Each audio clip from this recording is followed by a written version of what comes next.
हम हिंदू पहले एक वो था, क्या नाम था उसका, जो गीता लेके घूमता था, महात्मा गांधी। पहले हम गांधी गांधी करते थे, उसको बापू बना दिया, राम का भी पिता बना दिया और परशुराम का भी पिता बना दिया और कृष्ण का भी पिता बना दिया। अब एक नया आया है तो उसको हम नमो नमो बना के घूम रहे हैं। कम से कम 4 बच्चे एक परिवार में, कम से कम 4 बच्चे होने चाहिए, तब ये समाज बचेगा।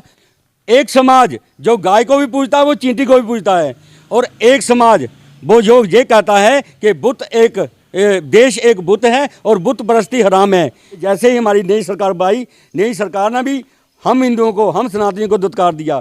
जो हमारे मुख्यमंत्री बने उन्होंने सीधा बयान कर दिया कि हम 97% विचारधारा को हरा के सत्ता में आए हैं।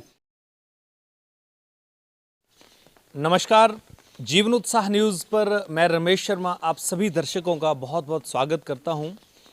और अलग अलग खबरों के माध्यम से हम आप तक जानकारियां पहुंचाते हैं और समाज को जागरूक करने का या समाज में जागृति लाने का जो प्रयास एक व्यक्ति द्वारा किया जाना चाहिए, उस तरफ हम भरसक प्रयास करते हैं कि लोग जागरूक हों, अपनी जिम्मेवारियां भी समझें और साथ साथ में अपने समाज के प्रति भी अपने कर्तव्यों के बारे में जानें। आज हम आपको लेकर चल रहे हैं एक संस्था जिसको अखिल भारतीय संत परिषद के नाम से जाना जाता है, और इस संस्था द्वारा इस यज्ञ को करने का क्या उद्देश्य है और इस यज्ञ से क्या बेनिफिट होने वाला है, इस विषय पर मैं आपको लेकर चलने से पहले थोड़ी सी भूमिका इस यज्ञ के बारे में बताना चाहूँगा। हिंदुओं की जागृति के लिए, सनातन धर्म की जागृति के लिए इस यज्ञ का आयोजन किया जा रहा है। जैसे कि अभी हमारे बीच में सत्यदेवानंद जी महाराज हमारे बीच में हैं, और मेरी जब इस वीडियो को, इस खबर को बनाने से पहले जो इनसे चर्चा हो रही थी, उस चर्चा के अनुसार इनका ये मानना है कि जिस तरह से लव जिहाद को लेकर और जिस तरह से हिंदुओं का जो एकता नहीं रही है, उन सब को लेकर इस पूरे संगठन का, इस संस्था का उद्देश्य है कि हिंदू धर्म और सनातन धर्म की उत्पत्ति हो, ग्रोथ हो, और हमारे जो सनातनी हैं या जितने भी लोग हैं वो अपने अपने धर्म के प्रति अडिग हों। बहुत सारी बातें इन्होंने बताई हैं, लेकिन मैं इनके पास ही लेकर चलूँगा और इनका स्वागत करूँगा। कल ये जो यज्ञ यहाँ पर होने जा रहा है, इस यज्ञ का क्या उद्देश्य है और क्या इस यज्ञ के माध्यम से समाज को, हिंदू धर्म को मैसेज देना चाहते हैं, मैं आपकी बात कराऊंगा। तो हमारे बीच में यति सत्यदेवानंद जी हमारे बीच में हैं, और नाम इतना लंबा है कि मुझे थोड़ा याद करना मुश्किल हो रहा है, लेकिन फिर भी आपके बीच में हमारे दर्शक ये जानना चाहते हैं कि ये जो यज्ञ आप लोग कर रहे हैं, इस यज्ञ क्या क्या उद्देश्य है, किस तरह से इस यज्ञ के माध्यम से आप सनातन धर्म को उत्थान की तरफ ले जाने की बात कर रहे हैं। देखिए, सबसे पहले तो जीवन उत्साह के जो आप लोग एडिटर हैं और चैनल वालों को मैं बहुत बहुत साधुवाद देता हूं कि वो आए हमारे पास और हमारे इस यज्ञ की मुहिम के लिए वो इच्छुक है जानने के लिए, और जितने भी आपके दर्शक हैं उनको प्रणाम है। देखिए, हमारा जो ये उद्देश्य है, ये हमारे गुरु जी का एक संकल्प है कि पूरे भारत में एक जो असुरी तंत्र फैल रहा है। देखिए, हमारे समाज में 2 तंत्र चलते हैं, सतयुग से त्रेता युग में, द्वापर युग में और कल युग में। एक असुरी तंत्र होता है, एक देवीय तंत्र होता है। आज के समय में हमारे सनातनियों के, हमारे जो सनातनी हैं, हमारे सनातनियों के अपने धर्म से विहीन होने के कारण जो हमारा सनातनी तंत्र है वो विलुप्त होता जा रहा है और ये असुरी तंत्र फैलता जा रहा है। आप पूरे भारत की ही बात कर लें, सबसे पहले पूरे भारत को देख लें, जगह जगह पे हमारे बच्चे मारे जा रहे हैं। बच्चियाँ लव जिहाद में क्या, वैसे भी फंसा के उनको काटा जा रहा है, उनको बेचा जा रहा है। दिल्ली की एक न्यूज़ है जिसमें पिछले 3 साल में 13.13 लाख हमारी महिलाएं और बच्चियां गायब हुई हैं। 13.13 लाख। और अगर हम अपने हिमाचल में आ जाएं, यही तंत्र हमारे हिमाचल में चल रहा है। हमारे हिमाचल में भी पिछले 3 सालों में 4000 से ऊपर ज़्यादा की बच्चियाँ, वो रिकॉर्ड है, वो डाटा है जो पुलिस में एफआईआर कराया हुआ है। लेकिन जो बिना एफआईआर के हुआ है, जिनके माँ बाप इतने निठल्ले थे कि उन्होंने बोला कि हमारी बेटी गई, हमारे लिए मर गई, तो ऐसी कई हमारी बच्चियाँ इस असुरी तंत्र में फंसी हुई हैं। उनको दूर करने के लिए और हमारे सनातन धर्म की रक्षा करने के लिए, सनातन धर्म के जितने भी धर्मावलंबी हैं उनके परिवार की रक्षा के लिए, हमारे सनातनियों की रक्षा के लिए, और हमारे जितने भी शत्रु हैं उनके समूल विनाश के लिए माँ पीताम्बरा बगलामुखी का हम लोग यहाँ पे जगह जगह पे जितने भी हमारे सिद्धपीठ हैं, शक्तिपीठ हैं, वहाँ पे जा के यज्ञ कर रहे हैं। अच्छा महाराज जी, जैसे आपने कहा कि आप ये यज्ञ कर रहे हैं, सनातन धर्म की आप बात कर रहे हैं, रक्षा करने की बात कर रहे हैं, आपको क्या लगता है, कैसे लगता है कि इस यज्ञ के माध्यम से लोगों को जागरूकता माध्यम से किन किन चीज़ों के प्रति आप और किन असुरों से, किन शक्तियों से लड़ने की बात आप कर रहे हैं? देखिए, हमें ये लगता है कि जो असुरी शक्तियाँ जिनका सपना है पूरे भारत पे गजवा हिंद करने का, गजवा हिंद के बाद ये गजवा आलम की ओर जाएंगे, पूरे विश्व के पे कब्जा करने का, जिनकी एक किताब में इनके कोई नबी हैं, उसने बताया हुआ है कि पहले गजवा हिंद करेंगे, फिर गजवा आलम करेंगे, और जब तक क़यामत नहीं आती है तब तक ये कौम जब मर जाती है तो इनको दफना दिया जाता है, और ये तब तक दफनाए रहते हैं, तब तक दफनाए रहेंगे जब तक क़यामत नहीं आएगी। तो क़यामत कब आएगी? क़यामत तब आएगी जब सारी सृष्टि ख़त्म हो जाएगी। जब तक सृष्टि है तब तक क़यामत नहीं आएगी। तो पूरी सृष्टि को ख़त्म करने के लिए ये जो चल रहे हैं, और इनका तंत्र चल रहा है, सबसे बड़ी बात तंत्र चल रहा है। अभी हमारा हिमाचल क्या है? हमारा हिमाचल है देवभूमि। हम हिमाचली हैं, देवीय देवताओं के पुत्र, हम देवताओं के सेवक हैं। लेकिन यहाँ पे रोहिंग्ये, बांग्लादेशी यहाँ पे गाय काट रहे हैं, हमारी बच्चियों को काट रहे हैं, हमारे बच्चों को काट रहे हैं। 8-8, 10-10 अभी चंबा में 8 टुकड़े कर दिए। पिछले साल प्राचीन 10 साल की बच्ची कलमा पढ़ के मार दी गई। 10 साल की बच्ची, पहले उसके साथ दुराचार करने की कोशिश करी, फिर जब कामयाब नहीं हुआ तो उसको गला रेत दिया, हलाल कर दिया कलमा पढ़ के। और उसने कहा कि उसने फिर ये बयान भी दिया कि हम ये अल्लाह का शबाब है, तो मुझे काट दो, चाहे कुछ भी कर दो, ठीक है। तो ये जो तंत्र चल रहा है, और इस तंत्र के तहत हमारे हिमाचल में जो PFI के लोग आए हुए हैं, यहाँ पे कई PFI के लोग आए हुए हैं, और वो लोग यहाँ पे गजवा हिंद की तैयारी कर रहे हैं, यहाँ पे पूरा कब्जा करने की तैयारी कर रहे हैं। हमारी मार्केटें, हमारे चौक, हमारे मठ मंदिरों के इर्द गिर्द जो प्रसिद्ध स्थान है, शक्तिपीठ है, उसके इर्द गिर्द सब के सब वहाँ पे इकट्ठे हो रहे हैं, पूरे रैकी कर रहे हैं, गांव-गांव में जाके जो जोड़ियाँ उठा के घूम रहे हैं, ये जो बाइकों पे घूम रहे हैं, ये जो कबाड़ियों के रूप में घूम रहे हैं, ये सारे के सारे PFI के कार्यकर्ता हैं। मैंने 2017-18 में जो हमारी पिछली सरकार थी, उनको लिखित में दिया हुआ है कि हमारे हिमाचल प्रदेश की पहाड़ियों पे जिहादियों की नज़र है, और उसमें बताया है कि शिमला की म्यूनसिपलिटी में हमारे जो बांग्लादेशी हैं और रोहिंग्या है, शिमला की म्यूनसिपलिटी में सफाई कर्मचारियों में ये कार्य कर रहे हैं।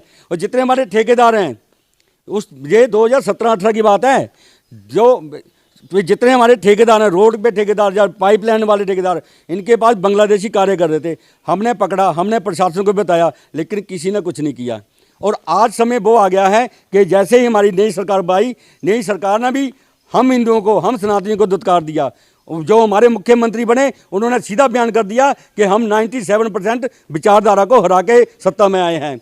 और जब ये विचार कर दिया, ये बोल दिया, तो हमारे मुख्यमंत्री के इलाके से ही, उनके जो चुनाव की क्षेत्र है, वहीं से ही पिछले 3 महीने में, आज से 4 महीने पहले की ये रिपोर्ट है, आज से 4 महीने के पहले रिपोर्ट है कि 3 महीने में 50 लड़कियां उनके वहाँ से गायब हुई हैं। तो ये तंत्र चल रहा है। इस तंत्र से लड़ने के लिए हम अपने समाज को सचेत कर रहे हैं, हम अपने समाज को बता रहे हैं कि अगर आप आज लोग इकट्ठे नहीं हुए, अगर आप आज लोग अपने धर्म पे अडिग नहीं हुए, अगर आज आप लोग अपने भाईचारे पे अडिग नहीं हुए, तो आने वाला समय बहुत भयावह है। जैसे कश्मीर में हुआ, एक रात में ही 7 लाख ब्राह्मण निकाल दिए गए, बिना औरतों बिना बच्चों के। पश्चिम बंगाल में हुआ, अभी नूह में रिसेंटली नूह हुआ, हमारी कोई वहाँ पे 10-15 बच्चियाँ वो गायब हैं अभी भी घर से, और उनके वस्त्र मिले हैं, लेकिन कोई मीडिया दिखाने के लिए तैयार नहीं है, कोई बंदा दिखा नहीं रहा है। तो वही हाल यहाँ पे हिमाचल में होने वाला है, उसी के लिए सचेत कर रहे हैं। और एक धर्माचार्य होने के नाते ये मेरी जिम्मेदारी है, और मैं अपनी जिम्मेदारी को बहुत तरीके से, क्योंकि बहुत अच्छे तरीके से निर्वाह कर रहा हूँ। महाराज जी, जैसे अभी आपने बहुत सारी चीज़ें कही, और मुझे लगता है कि इसके बीच में एक सवाल ज़रूर दर्शकों के दिमाग में आएगा, और उस सवाल मैं फिर आपके सामने रख रहा हूँ। आपने यहाँ हिमाचल प्रदेश सरकार की भी बात की, आपने नूह की भी बात की, आपने बंगाल की भी बात की, कश्मीर की भी बात की। सवाल यहाँ ये निकलता है कि इस देश में आज जो सरकार है वो भाजपा की सरकार है, और भाजपा हिंदू एक समर्थित कहीं ना कहीं मानी जाती है कि हिंदुओं की रक्षा करने वाली सरकार है। नारे भी लगाए जाते हैं कि हिंदुओं की रक्षा अगर करनी है, हिंदुओं को अपना धर्म बचाना है तो भाजपा को आगे लेकर आएं, ऐसा आपने सुना होगा, नारे भी लगाए जाते हैं।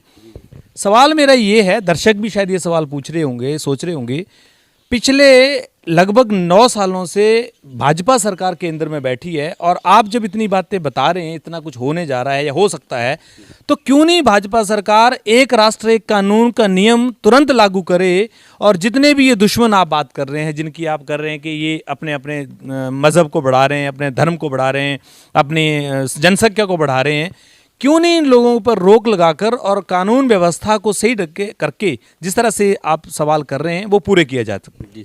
देखिए, ये सरकारें अब कोई कानून लाने वाली नहीं है।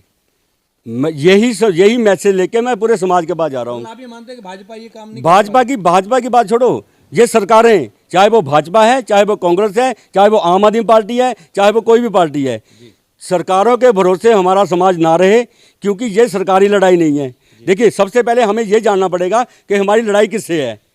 अगर तो हमारी लड़ाई किसी संगठन से है तो हमें अपना संगठन मजबूत करना पड़ेगा। अगर हमारी लड़ाई किसी आर्मी से है तो हमें अपनी आर्मी मजबूत करनी पड़ेगी। अगर हमारी लड़ाई किसी राजनीतिक है तो हमें आपकी राजनीतिक पार्टी की मजबूत करनी पड़ेगी। लेकिन हमारी लड़ाई ना किसी पार्टी से है, ना किसी संगठन से है, ना किसी प्रशासन से है। हमारी लड़ाई एक ऐसे समाज से है, ये सामाजिक लड़ाई है। एक समाज जो सभी का भला चाहता है, एक समाज जो गाय को भी पूजता है, वो चींटी को भी पूजता है, और एक समाज वो जो ये कहता है कि बुत एक देश एक बुत है और बुत परस्ती हराम है। एक समाज जो ये कहता है कि गाय की सब्जी बना के खानी है, और एक समाज जो ये कहता है कि हम जितने भी लोग हैं, हमें जो इनके किसी मोहम्मद को नहीं मानता, इनके अल्लाह को नहीं मानता, वो काफिर है और काफिर वाजिबुल कत्ल है। और काफिरों की लड़कियां इनके लिए माले गनीमत है। जैसे हमारे लिए प्रसाद होता है ना, इनके लिए अल्लाह का प्रसाद है।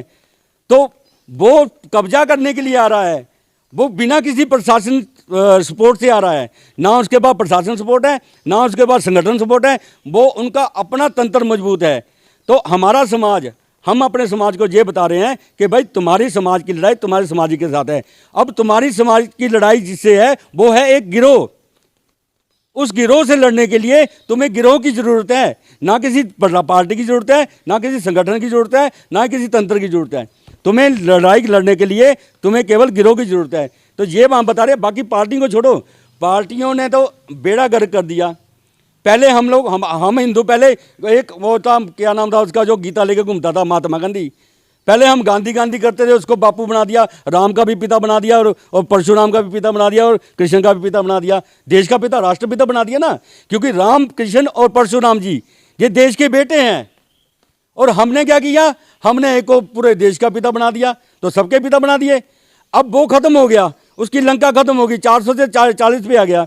अब एक नया आया है तो उसको हम नमो बना के घूम रहे हैं। दिवालियापन हमारे दिमाग में भरा हुआ है, वो क्लियर हैं। उनको केवल कुर्सी चाहिए, उनको केवल सत्ता चाहिए, उनको ना आपसे मतलब है, ना आपके बच्चों से मतलब है। तो हमें समाज को ये बताना है, और ये बताते घूमते हैं कि किसी पार्टी के, देखो वोट डालनी है, मैं जाऊंगा, मैं भी वोट किसको डालूंगा, जिसकी मेरी मर्जी होगी, जो मुझे अच्छा लगेगा। अभी हिमाचल वालों ने अगर बीजेपी वाले अच्छा काम करते तो यार दोबारा रिपीट भी हो सकते थे ना। उन्होंने अच्छा काम नहीं किया तो इन्हीं लोगों ने, इन्हीं बच्चों ने उनका विरोध किया, और आज वो विपक्ष में बैठे हुए हैं, हार के बैठे हुए हैं। तो इसमें कोई मैटर नहीं है कि कौन पार्टी क्या बोल रही है, कौन पार्टी क्या बोल रही है। मेन मुद्दा ये है कि हम क्या कर रहे हैं। रिस्पॉन्सिबिलिटी हमें तय करनी पड़ेगी, क्योंकि खतरे में हमारा समाज है, खतरे में हमारा परिवार है, खतरे में हमारा धर्म है।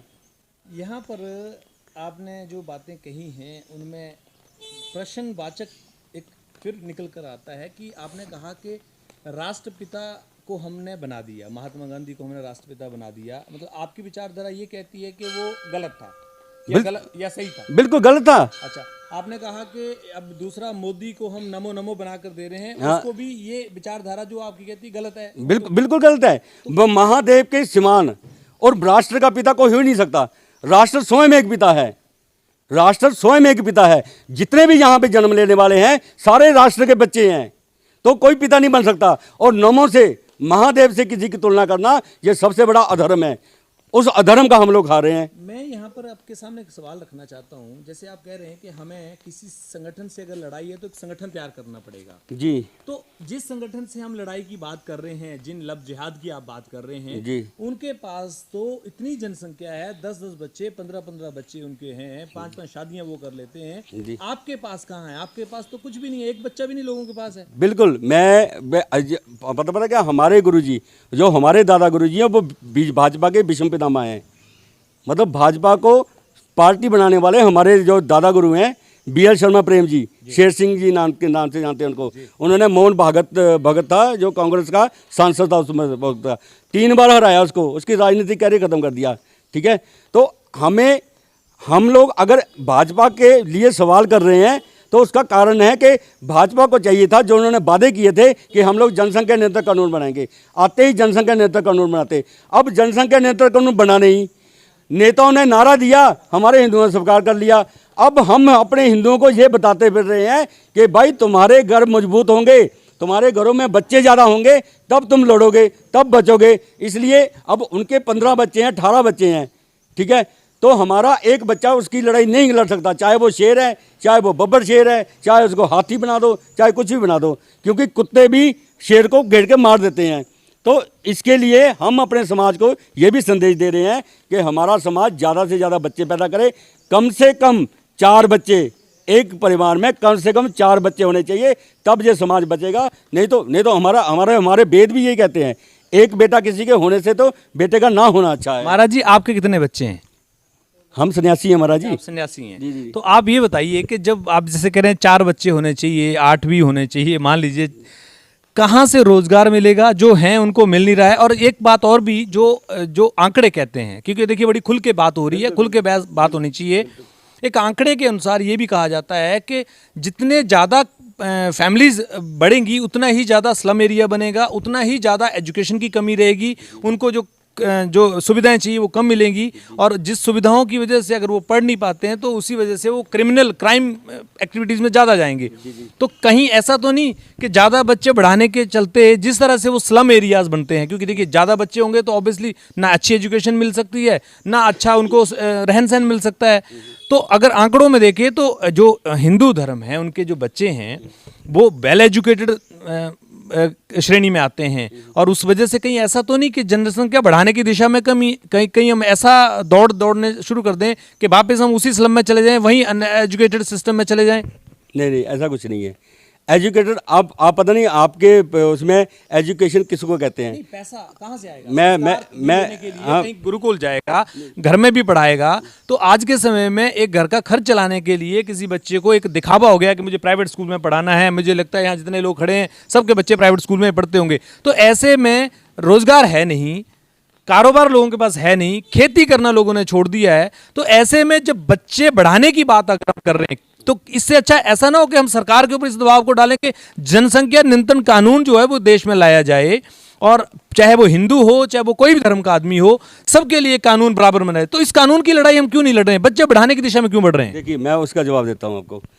सबसे पहले जो आप बोल रहे हैं कि सरकार के ऊपर प्रेशराइज ना होए, नहीं, बिल्कुल मैं उसी का जवाब दे रहा हूँ ना, कि आप बोल रहे हैं कि हमें सरकार के ऊपर दबाव क्यों ना डाला जाए। हमारे गुरु महामंडलेश्वर यति नरसिंहानंद गिरी महाराज ने 50,000 रक्त पत्र संतों के खून से दिए हैं, संतों के खून से लिख के दिए हुए हैं हमारे माननीय नरेंद्र मोदी जी को और राष्ट्रपति जी को। उसके बाद कई लाख रक्त पत्र हिंदुओं के रक्त से दिए हैं। और हमारे सुदर्शन न्यूज़ चैनल के जो सुरेश चौहान के जी हैं, उन्होंने एक यात्रा करी, वो कई करोड़ सिग्नेचर कश्मीर से लेकर कन्याकुमारी तक यात्रा करी जनसंख्या नियंत्रण कानून बनाने के लिए। इससे ज़्यादा प्रेशराइज क्या करें? अब रही बात सुनिए, अब रही बात दूसरी कि आप बोल रहे हैं कि अगर बच्चे बढ़ेंगे तो पैसा कहाँ से आएगा, खाने को कहाँ से आएगा। अभी इस मंदिर में टाइल लग रही है, इस मंदिर में टाइल लगाने वाले 7-8 कारीगर लगे हुए हैं। वो 7-8 कारीगर यहाँ हिमाचल के नहीं हैं, ठीक है। उसका कारण पता क्या है? उसका कारण जनसंख्या बढ़ने का नहीं है, उसका कारण है हमारे घरों में बच्चे नहीं हैं। और वो 7-8 जो कारीगर हैं, वो 7-8 कारीगर अपने परिवार को 8 परिवारों को पाल रहे हैं। किसके सर पे? हमारे सर पे। तो हमारे पास पैसे की तो कमी है नहीं है, ठीक है। और दूसरी बात, आप बोल रहे हैं कि प्राइवेट स्कूल में लोग दिखावा कर रहे हैं। देखो, जो दिखावा करेगा, जो पखंड करेगा, जो अहंकार में रहेगा, वो तो नष्ट होना ही है। वो तो नहीं कभी भी बचेगा। अब बच्चे पैदा, हमारे बुजुर्गों ने कितने बच्चे पैदा किए? हमारे बुजुर्गों ने 5-5, 7-7, 8-8 बच्चे पैदा किए। आज उनकी वजह से ही ये सारी बिल्डिंगें बनी हुई है। नहीं, लेकिन महाराज जी मैं रोकूंगा यहाँ पर। नहीं, मैं एक मिनट पहले मेरा पूरा जवाब सुन लीजिए। आज जिनके घर में एक बच्चा है, मुझे बता दो कौन सा कामयाब है? सवाल कामयाबी का नहीं है। देखिए, अब सवाल यहाँ ये बात का है कामयाबी का था कि जब 5-5, 8-8 बुजुर्गों के बच्चे होते थे तब लोग खेती करते थे। हाँ। उसके बाद बहुत सारे साधन थे। आज वो सारे साधन खत्म, क्योंकि देखिए पब्लिक की बात जब सुनती है पब्लिक, तो मैं क्या बोल रहा हूँ, आप क्या बोल रहे हैं, इससे फर्क नहीं पड़ता है। फिर बात उस मुद्दे पे आ जानी चाहिए कि अगर आपकी बात सही है तो लोगों को समझ आनी चाहिए, और मेरा सवाल उसके बीच में आएगा तो लोगों को ये भी समझ में आना चाहिए कि कहीं ऐसा तो नहीं कि मैं आपकी तरफ से बात कर रहा हूँ। अच्छा, मेरा सवाल यहाँ ये है कि जिस वक्त की जिस उस वक्त की बात नहीं, उस वक्त की बात अगर हम करें तो उस समय जो जनसंख्या थी भारत की, जब देश आजाद हुआ तो 30-32 करोड़ की जनसंख्या थी। लेकिन आज जो देश की जनसंख्या है वो 130-132 करोड़ हो गई है। तो ऐसे में जनसंख्या नियंत्रण अगर नहीं किया जाता या नहीं किया जाएगा तो जो रोजगार के साधन है, क्योंकि अगर एक स्कूल में 6 टीचर चाहिए तो 60 तो बनाए नहीं जा सकते, एक मंदिर में एक पुजारी चाहिए तो 15 तो रखे नहीं जा सकते।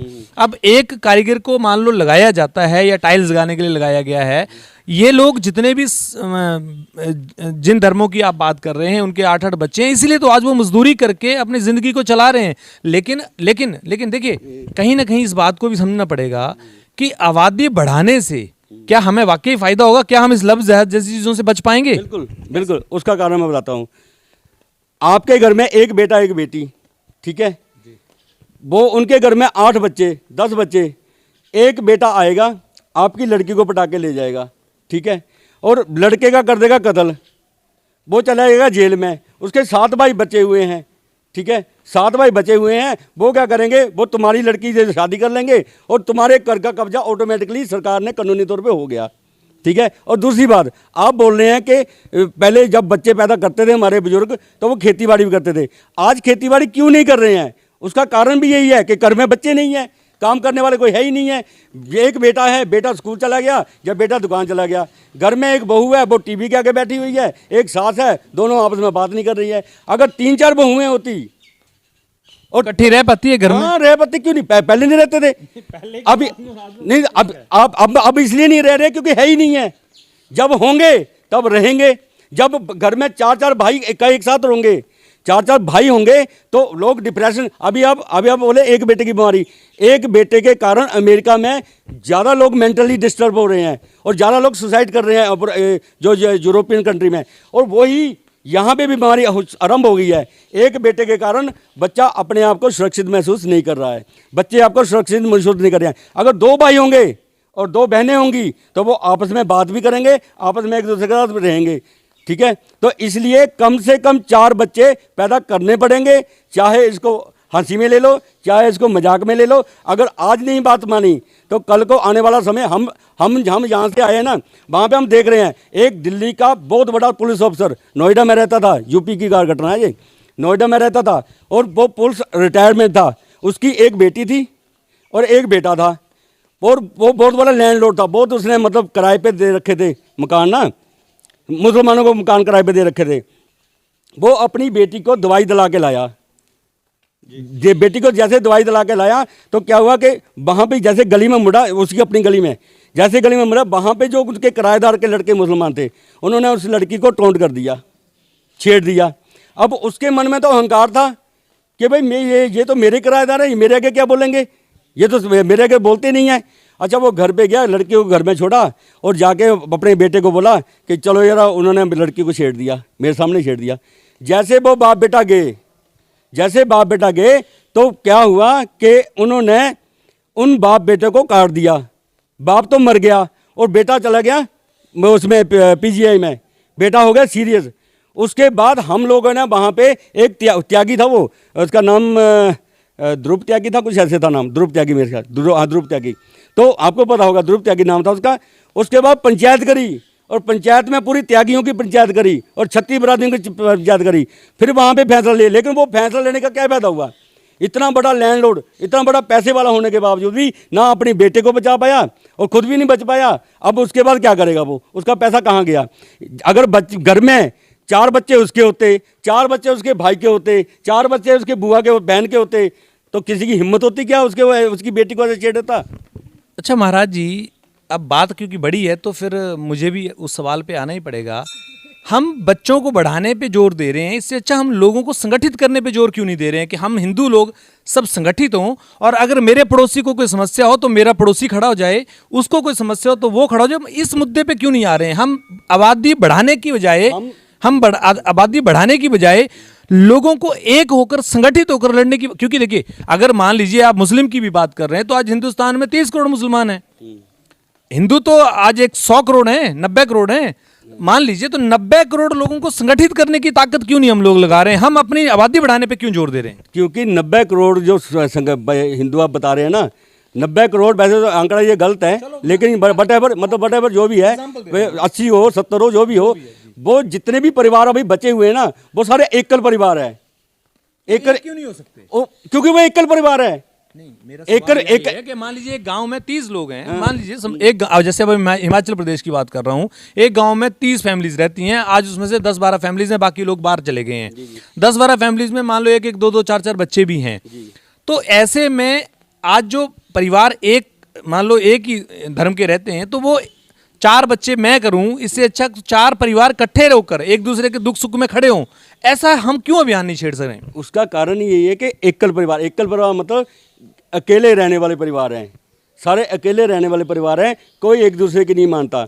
हम यही अलग तो जगा रहे हैं कि हमारा भाईचारा बढ़ेगा, तब हम लोग होंगे, लेकिन भाईचारा भी तब बढ़ेगा जब घर में बच्चे होंगे। बिना बच्चों के भाईचारा भी कहाँ से होगा? अभी सुनो, यहाँ पे चार भाई हैं, चार भाई हैं मान लो, तो इनके एक का बेटा पढ़ रहा है सरकारी स्कूल में, एक का बेटा पढ़ रहा है कॉन्वेंट स्कूल में, एक का बेटा पढ़ रहा है गुरुकुल में, तो उनमें एकता कहाँ से होगी? कैसे होगी एकता? तो इसलिए हम ये थोड़ा बोले कि पूरी आबादी बढ़ा दो। देखिए देश की जनसंख्या तो बढ़ रही है ना, लेकिन हिंदुओं की जनसंख्या कम हो रही है। जब आज़ादी के वक्त 6% थे मुसलमान, आज 6 से वो 30% हो गए, और पाकिस्तान में 24% थे हिंदू, अब वो 2% रह गए। बात तो ये हो रही है, हमें तो ये भी तो सोचना पड़ेगा। हमें केवल एजुकेशन और अच्छा मतलब अपने बेल अपने आप को बताने के लिए अपना बिजनेस थोड़ा करवा देना है। हम देहाती ही ठीक है अगर हम बच रहे हैं तो। मतलब आपका ये कहना है कि अब हम अपने बच्चों को लड़ने के लिए तैयार करें, अपने धर्म की रक्षा करने के लिए तैयार करें, और समाज में जो जिस तरह से आप कह रहे हैं कि आसुरी शक्तियां बढ़ रही हैं, उनको रोकने के लिए तैयार हों, यही आपका कहना है? यही हमारा कहना है, और उसी के लिए हम लोग जगह जगह पे जा रहे हैं, जगह ये बता रहे हैं, क्योंकि एक उसका मेथड है सर्वाइवल ऑफ द फिटेस्ट। जो जीने के लायक होगा वही जीवित बचेगा, जो जीने के लायक ही नहीं होगा, जो अपने आप को बहुत ज्ञानी समझेगा, वो अपने आप को बहुत समझेगा कि मैं ही सब कुछ हूँ, और वो आखिर में क्या होगा, सारा खत्म हो जाएगा। मतलब आप इस कहावत पे आना चाहते हैं कि जिसकी लाठी उसकी भैंस? बिल्कुल बिल्कुल, ये जो कहावतें बनी हुई है ना, ये कहावतें ही हमारे धर्म का मूलाधार था, लेकिन हमने वो छोड़ दिया, और हम कोई दूसरे धर्म में चल गए, दूसरे पखंड में फंस गए। ठीक है, अब लोगों को जोड़ने की बात कर रहे हैं, लोग भी तब जुड़ेंगे जब लोग होंगे। तो हमारे बीच में महाराज जी ने बहुत ही विस्तृत रूप से बातें की हैं, और मैंने भी कोशिश किया है कि जहाँ जहाँ इनकी बातों में कोई सवाल आता है उस सवाल को रखा जाए। कहीं ऐसा ना हो कि कोई व्यक्ति ये सोचे कि वन साइडेड इस इंटरव्यू को किया है। देखिए, इन विचारों से आप कितने सहमत हैं, कितने नहीं हैं, ये तो आपको सोचना और समझना है, पर विचारों के अंदर कहीं ना कहीं जो चीज़ें हैं वो हमारे इस धर्म की रक्षा के लिए बहुत ही इम्पॉर्टेंट हैं। इन सब बातों को आप ध्यान में रखें, और ख़ासकर 2-3 चीज़ें जो महाराज जी ने बीच में रखी हैं, लफ्ज़ जिहाद को लेकर इन्होंने जैसे बात कही कि एक लड़का अपनी किसी की लड़की को यहाँ से बहला फुसला कर ले जाता है। मैं महाराज जी की बातों से सहमत हूँ, सारी चीज़ों को इनका अपना विचार से जो भी है वो मेरा अपना व्यक्तिगत हो सकता है, लेकिन मेरा साथ में एक और भी यहाँ पर विचार है कि हम अपने बच्चों को संस्कारों में ज़रूर बांधें। बिल्कुल, जब तक हम अपने बच्चों को संस्कारों में नहीं बांधेंगे तब तक हम किसी से भी लड़ नहीं सकते हैं, क्योंकि अपना सिक्का ही खोटा होगा तो फिर दूसरों को क्या आप कहेंगे। जीवन उत्साह न्यूज़ की इस रिपोर्ट के साथ आप बने, आपका बहुत बहुत धन्यवाद। आप आपको अच्छी लगे तो ज़रूर लाइक और शेयर कीजिएगा और कमेंट करना बिल्कुल मत भूलिएगा कि आप इस मुद्दे पर क्या कहते हैं, क्या आपका विचार है। तभी तो समाज को पता लगेगा कि जो महाराज जी ने विचार, जो अलख जगाई है इन लोगों ने, वो कहाँ तक जा सकती है और कैसे रंग ला सकती है। बहुत बहुत धन्यवाद आपका।